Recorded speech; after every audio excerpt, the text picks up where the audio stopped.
Well, good morning.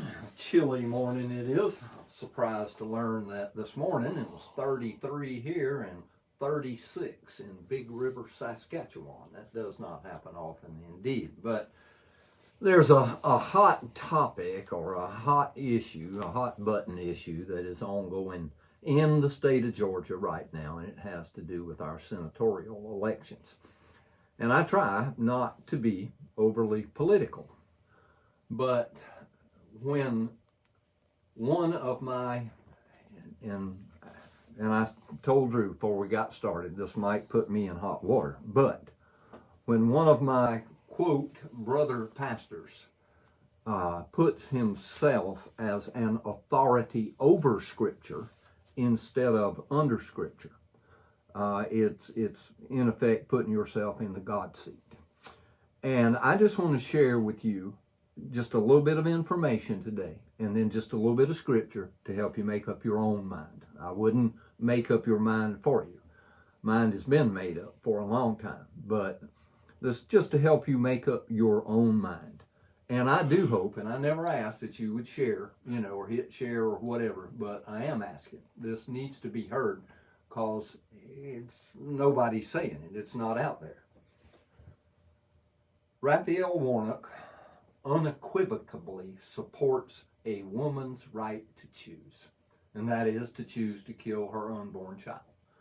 I listened to someone on the early show on NBC. It just happened to be on for a minute. I do not watch it. It changed over from the local news to the national, and this lady was talking about someone delivering, in the process of delivering this beautiful baby. And she was all with Twitter, and it was wonderful.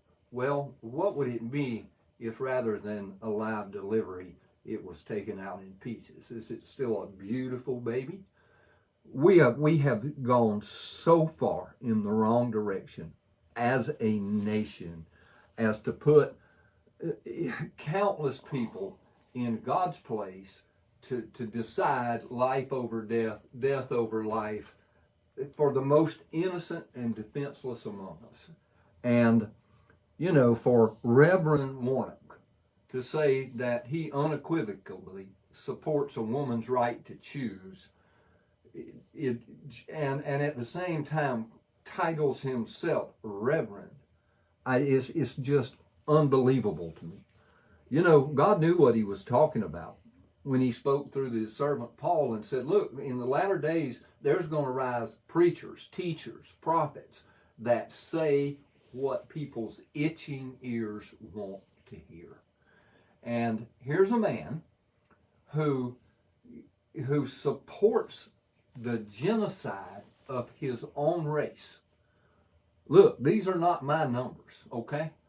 But per 1,000 live births of African Americans in the United States in 2011, I know that's a few years back, but it's not changed hardly at all, 474 abortions took place. That's 47.4% of all black people that would have lived and breathed and become teachers and doctors and ball players and you name it, dead before they ever had a chance. Since 1973, 19 million black babies have been aborted. Reverend Warnock, I doubt you'll ever hear this, but buddy, you asked me to be in unity with you, to vote with you, when you blatantly support the genocide of your own race. Don't tell me you care about anybody but you. And God bless the rest of you. Be wise in what you do and think twice before you put someone who approves of murder in charge of your affairs. God bless you. Bye.